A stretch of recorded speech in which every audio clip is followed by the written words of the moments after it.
and good afternoon from down under. My name is Ozzy Stern and welcome to another video of my continuing journey of painting Star Wars Legion Rebel faction. In the previous video I spoke briefly about my thoughts and my ideas of what I'm going to paint and how I'm going to paint, and I did show you some examples of those that I used as test colorations, which you may spot hidden behind this paint jar over here there, and I'll show them in a minute. But either way, I wanted to show the process that I go through.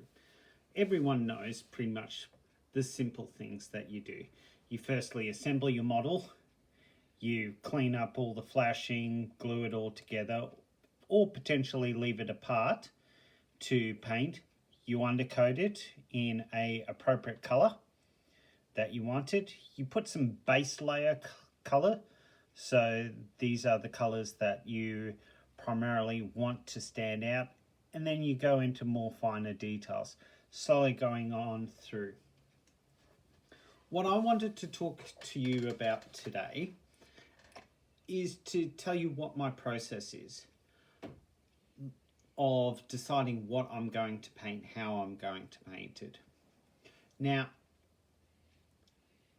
seeing I got all of these models secondhand, all of them came already pre-assembled. Luckily, none of them were painted, so I got a whole heap of boxes just like this sort of thing, all nice and clean already, all ready for the paint. Some needed a little bit of touch up, but 99% of them didn't need anything done. Firstly, after deciding, yep, I was going to paint them, I needed to decide on a theme. Now, in the Star Wars universe, it's a universe. So you can have almost any type of environmental factors. You can have an army that is a lot of green, like what we see in Endor or in Naboo, and use the colorations from those to actually pop and make your faction look camouflage. You also have a lot of metropolitan scenes, the likes of Coruscant or Corellia from Star Wars Solo, Star Wars story. You also have a lot of in-between, semi-rural, rural, that could be like Star Wars Rebels with Lothal, or Tatooine, semi-rural. Desert is another option. You also have, of course, ice or very cold climates. Even you can do an entire nighttime situation, like a planet that is perpetually in darkness, sort of thing. So the thought of what you're going to undercoat your army is very important. Previously, in generations ago when I first started painting, we were pretty much limited into two main camps. One is using a white color and the other a black color. If we use white, sometimes with the models, and this is back in the early 90s, some of the models didn't really have a good base coat of white to cover all of the metallic sheen that is behind it, or especially with some of the resin models that came out during those eras from various companies, and that the actual paint wouldn't stick. Same thing with the black. The black sometimes when it was sprayed on was a little bit thick, so you lose some of the details. Obviously, our ability to create models, not only through the stores that create models like Fantasy Flight Games, but also a plethora of other companies, including third-party groups like Etsy or Shapeway, things like that, can do huge amounts these days. We have people even that are creating their own heads, content, weapons selections using graphic design tools on their home computer and printing it at home. All of these are great things for the industry. Unfortunately, I am not a person that is able to do that very well. So, seeing I selected my army was going to be a rural, I wanted to go with a lot of earth tones. So, a lot of the browns, a little bit of the grey, and as I'll go through, I'll show you some of the colours that I've chosen. So for starters, I went with a layer Karak stone or a army painter spray paint called Skeleton Bone. Both of them are pretty much the same colour. And they came out quite nice and light, making sure that I've got a good coating over almost every surface. There's a couple of sections underneath the armpit that is a little hard to get to when they're already pre-assembled. This is why quite a lot of people will actually paint these and other models without the arms and then glue the arms on afterwards. Then I went with a couple of base coats. So these two, you can see the helmet. The helmet is a mixture of a 1-to-1 of red terracotta and a small amount of blood red, just so that the red stands out between the two. And that's all that I'm going to do in the red coloration, as well as the blood red will be used on the base. Then I used the cold grey for the pants on one of them and the gloves on the other. Now, unlike the Imperial faction or the Republic faction and even the Droid faction where everything is the same, the Rebels have, I guess, it's more of a militia look. It is not a standing army. They are designed to blend in. It's also the case that most of them came to the actual alliance to restore the Republic through just bringing what they could put on their backs. 90% of the militias that have been talked about in Star Wars RPGs and stuff like that didn't even leave their own sectors. Instead, they had to use what clothing, equipment that they could easily find. Yes, they received some things from a stockpile of specialist comlinks or specialist weaponry, but for 99% of it, it is all pretty much their own clothes that they could buy from Star Wars versions of a department store. So I didn't look to do any uniformity between them. I wanted to have each model having various different shades, different colorations. Even the skin tone is different for each of these models, simply because, well, it's a galaxy. There are going to be heaps of people that have different color skin tone. They're all not the same. Most of them I will be doing in some form of a yellow-pink flesh. I may try one or two with a slightly darker flesh, and of course the Duros is completely different, seeing it's an alien. But either as it may, having different colorations for the likes of the uniform can be rather important. you can see that I've got the shirt on each of them is this colour here, Talaran Stone. It is slightly yellower than the crack stone. And for those people that remember the old GW colours, this used to be called Desert Yellow. And I believe in Army Painter series, it's still called Desert Yellow. Then I've used a leather brown from Game Colour for the top of this person's vest, and also another brown, monster brown, with a little bit of leather brown for the shoes here. So what am I going to do today? Well, today I'm going to do another layer of colour while you're all watching, and do the weapon. Now, I am going to be painting the pants on this gentleman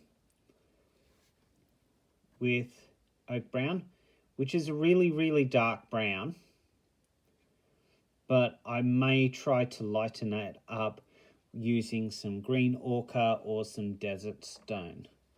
So it's always best when mixing colours using a bit of a paint palette sort of thing. You can see that I pretty much have a whole heap of different shades and that, and then I just clean it off every couple of days and restart again. It actually helps. So I generally try a dot or a drop of the colour and then one of the other. So it's essentially a 50-50 mix, blending it up on the paint palette, seeing what colour it makes. If I like it, well, then I use it. If I don't, well, then I add a bit more colour, bit more pigmentation, see how I go. So in this way,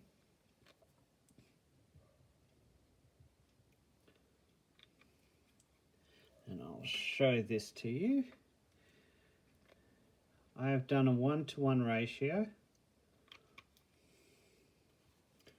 of green ochre to orc brown, which are the top two colours. So this one here is the oak brown, the other one is the green ochre, and this is the result. A nice, rather dark brown, but not too dark. So taking a small brush. Now, some people will use like a paint stand. I generally don't, because I feel as though unless I'm painting the base, I like to get nice and close. It's also the case that seeing I've got my iPad right in front of me doing this viewing, I can actually use the iPad as my magnifying glass, but it's not always great.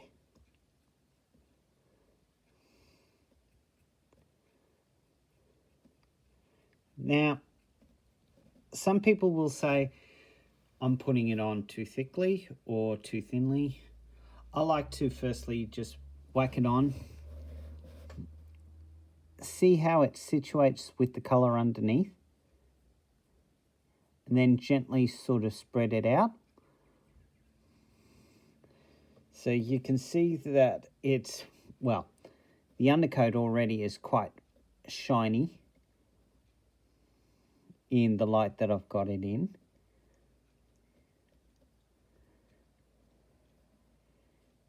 And it's picking up that the paint is quite thin already. So you can see that yellow sands, that cracked stone colour through it a little bit. But that's pretty good in many ways, because a lot of things get wrecked. Your jeans, etc., usually do not stay that perfect brown or the perfect black color forever. It usually, after a while, it gets damaged in some form, left out in the rain, put in on a hot water cycle rather than cold water, etc. Or even you go for the actual washed stone look, and you get that slight variation in color. Either way, you can see that brown is quite nice, and when it lightens up as it dries, it'll come pretty good.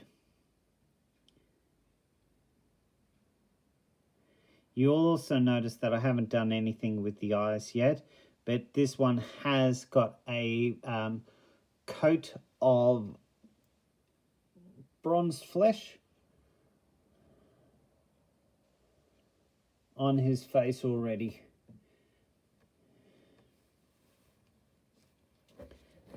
Now, this one, as you can see, I've already done his jacket in a slightly different brown color. Now I'll do his pants.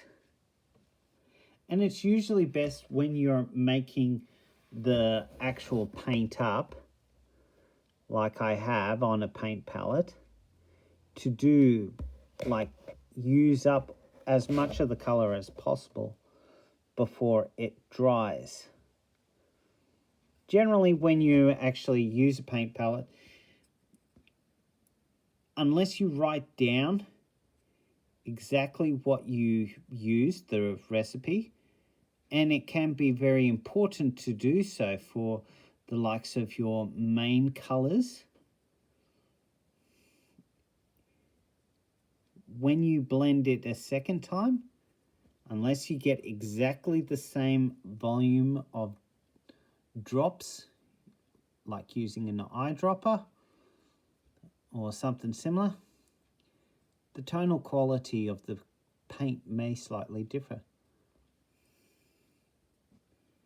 Like I said, with the Rebels, it's not uniform. If I was to do this with a less so of a desert theme and more of a urban metropolitan theme, I'd be, instead of looking at browns and tan colors, I'd be using something like a gray undercoat, something like a ash gray or a somber gray spray paint of some sort. I think Games Workshop has one called Fenris Wolf, but I might be showing my age. But either way, a grey tone, and then come in on top of it with further developments of grey tones. And as you can see,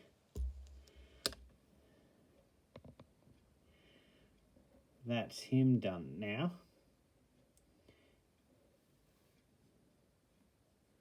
Now, it's okay to leave things like the belt and the piping on the actual jacket the way it is for the moment, because we will go over and, well, generally most people will go over and do the fine detail stuff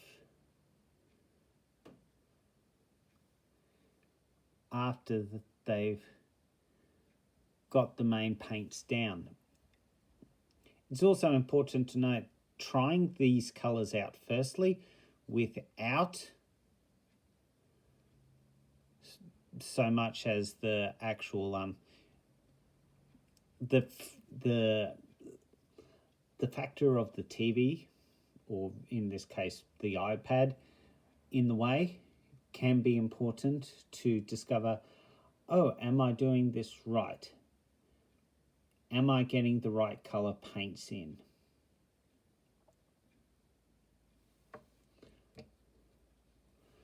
So now that that's done, just wash the paints a little bit, wash my brush. The next thing I'm going to paint before I finish off today's painting session is I'm going to use this Warp Lock Bronze from Untitled Color. Now it does have a bronze at the bottom of it, you might just see, but it's actually more of the oily suspension that is actually quite good. The actual suspension is very, very dark and glossy, very much like an oily color. If I take some up on my brush and bring it up to the camera,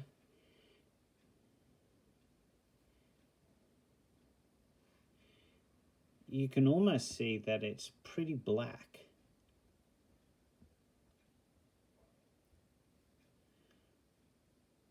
Even when I put it down and paint it, you can see that it comes out quite black. But when it dries with a slight sheen from that bronze inside of it. And in many ways, the end result looks like this. A slightly black, sheeny weaponry.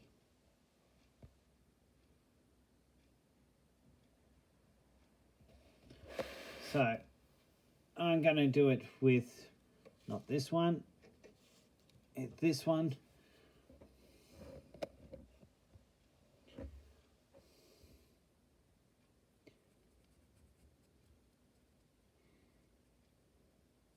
And like most oils or inks, paints that you can get, it spreads on pretty easily.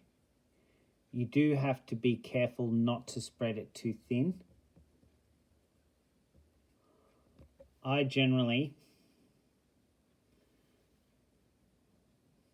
do a little bit at a time, give it a quick look, and as you can see, it's already starting to give it that nice oily gunmetal look.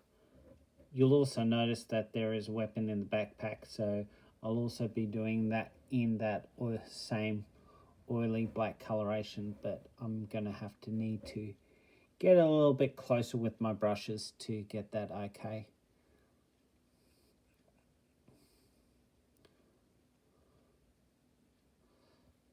So when I first started painting these models, I may have mentioned that I didn't know what I was going to do with it, simply because I didn't know if anyone in my area actually played.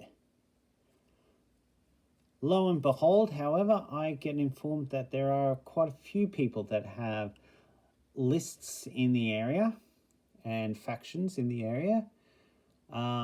So I may end up playing and actually getting these on the table at some point. However, I have run a check of what I've got, and although I've got enough for a skirmish battle of 400 point, I do not quite yet have a full 800 points. While I have all the HQs and lots of the troops, what I don't have is any elites or, in actual fact, any support characters or minor characters.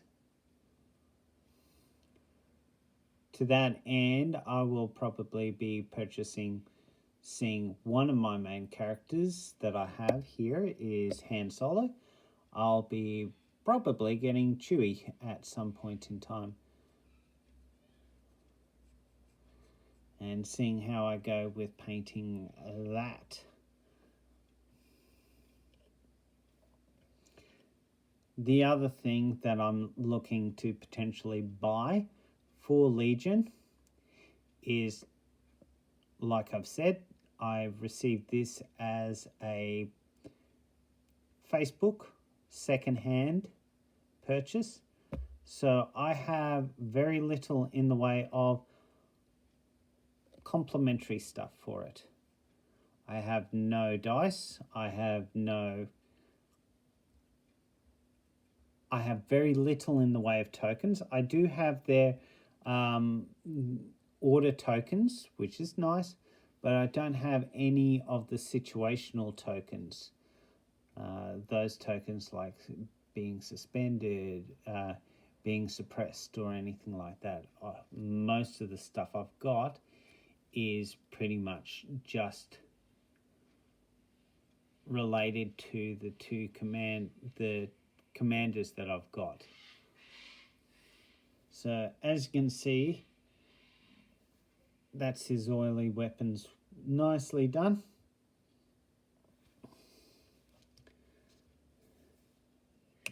And put that down. So that's a couple of layers of base paints being added to it. I'll go and do some more highlights, and we'll probably do another post. But on the meanwhile, you will have noticed on my previous posts that I had a full unit that I have been working on.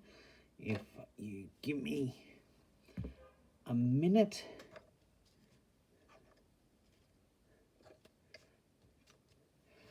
As you can see, this is just one unit so far, with 2 completed guys over the back.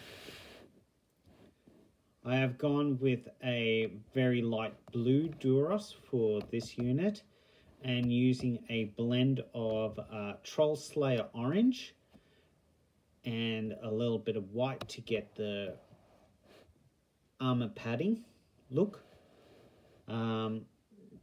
The sergeant, or the leader of the pack, is pretty much all in different shades of browns. Same thing with the others. There's a little bit of grey here and there to make it pop.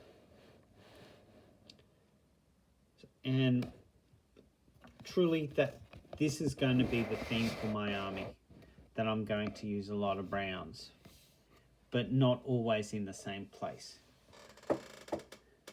I do have a few specialists that I have received, and I am currently painting them. So the 2-1B, I'm using pretty much the coloration from the 2-1B. So a metallic green and a clear on the glass side of it. The R5, yes, I misspoke of the droid as an R4. It's actually an R5. So the R5 droid I've done in a hawk turquoise coloration with a little bit of white just to lighten it up a little bit, and using white as an accent color. So that is also an ongoing process. I've also done a little bit of metal, and I will be going through and doing some inks in a bit. For my commanders, I have Luke's a rebel officer, Han Solo, and Luke. Both Han Solo and Luke, I will be using the basically traditional colors for him.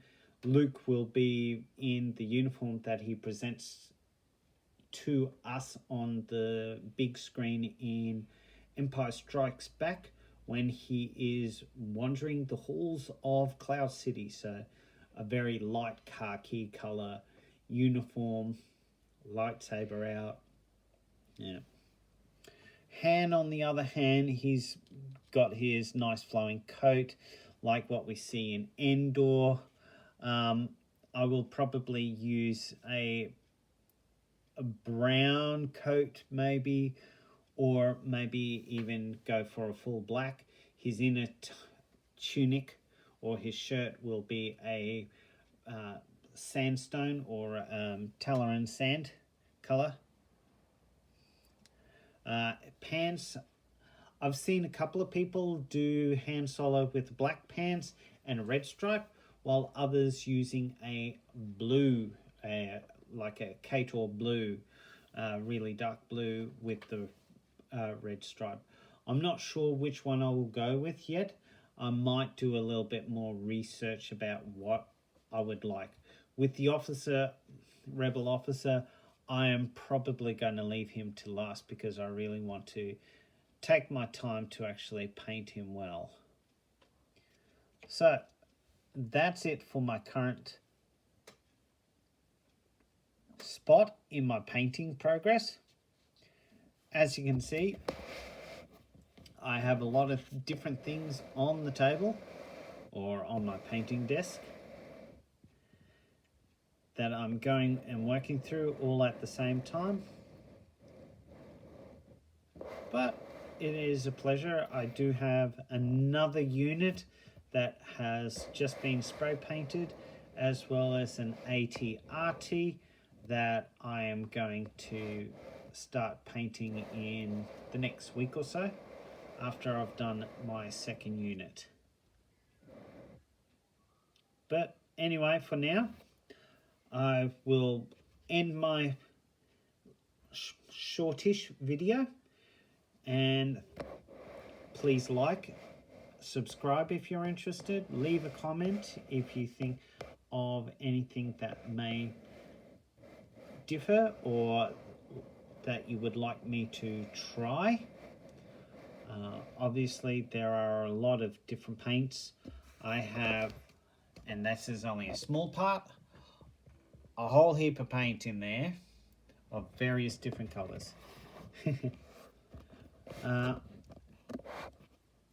But for now, thank you from Down Under, and happy gaming. Bye for now.